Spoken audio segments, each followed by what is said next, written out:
క్రీస్తునాథుని యందు ప్రియమైన సహోదరి సహోదరులారా, ఈరోజు మనము ఆగమన కాలపు 4వ ఆదివారంలోనికి ప్రవేశిస్తూ ఉన్నాం.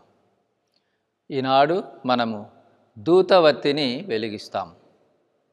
శాంతికి, పవిత్రతకు ఇది చిహ్నము. మొదటి పట్టణము మీకా ప్రవక్త గ్రంథము నుండి తీసుకొనబడినది.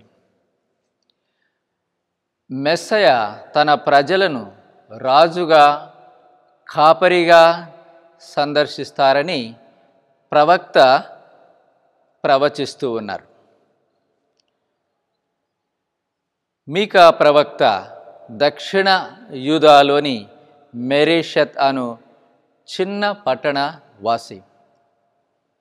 ప్రవక్త తన స్వస్థలములోని పట్టణవాసుల దుర్మార్గమును, అవినీతిని చూసి చలించిపోయారు. మీకా అనగా యావేను పోలినవాడు అని అర్థము. మీకా ప్రవక్త క్రీస్తుకు పూర్వము 500 సంవత్సరాల కాలంలో ప్రవచించారు.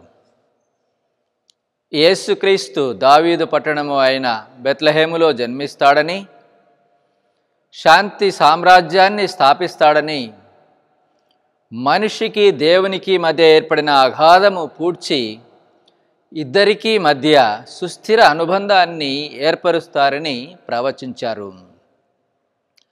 యేసుక్రీస్తు ఎఫ్రతా కుటుంబము నుండి జన్మించారు. బెత్లెహేము పురము దాపులో నివాసము ఏర్పరచుకున్నారు. ఆ కుటుంబము చాలా స్వల్పమైనది, పేరు ప్రఖ్యాతులు లేనిది.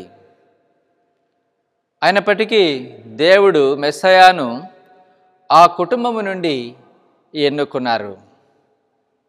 ప్రియులారా, దేవుని ఎన్నిక ఆశ్చర్యకరంగా ఉంటుంది. దేవుడు దీనులను ఎన్నుకుంటారు.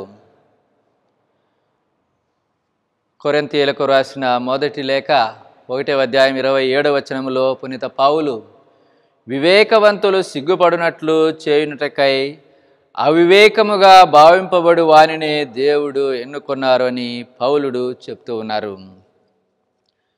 దేవుని ఎన్నిక మానవుల ఆలోచనలకు అతీతంగా ఉంటుంది. మెస్సయ మన హృదయంలో జన్మించాలి అంటే మనలో దీనత్వము ఉండాలి.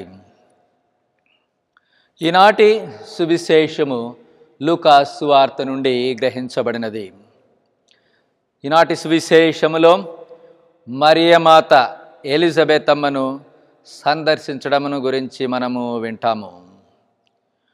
మరియమ్మ గాబ్రియేలు దూత చెప్పిన సందేశమును సంతోషముతో, సందేహముతో త్వరితముగా పంచుకోవటానికి 80 కిలోమీటర్లు ప్రయాణము చేసి ఎలిజబెత్ అమ్మ దగ్గరకు వెళ్ళింది.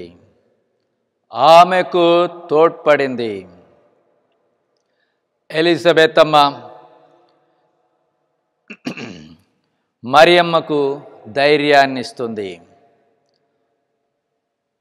1వ అధ్యాయం 43వ వచనములో, నా ప్రభువు తల్లి నా యొద్దకు వచ్చుటకు నాకు ఎలాగూ ప్రాప్తించను, నీ వందన వచనములో నా చెవిని సోకగానే గర్భమందలి శిశువు ఆనందము చే గంతులు వేసెను. ప్రభు పలికిన వాక్కులు నెరవేరునని విశ్వసించిన నీవెంత ధన్యురాలవు. మరియ దేవుని చిత్తమునకు అవును అని చెప్పిన తరువాత ఇతరులకు మేలు చేయడంలో నిమగ్నమైంది. ఎలిజబెత్ అమ్మ మరియమ్మను దేవుని చిత్తమునకు తలొగ్గినందుకు పొగడుతూ ఉన్నది. ప్రియులారా, క్రీస్తు సువార్తను బోధించుట అత్యవసరము. త్వరితముగా మనము చేయాలి.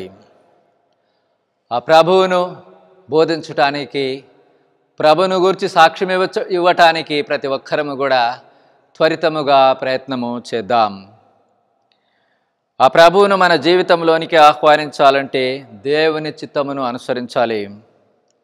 అనేక సార్లు మన ఇష్టానుసారముగా స్వార్థపూరితముతో జీవిస్తూ దేవునికి దూరమైపోతూ ఉన్నాము.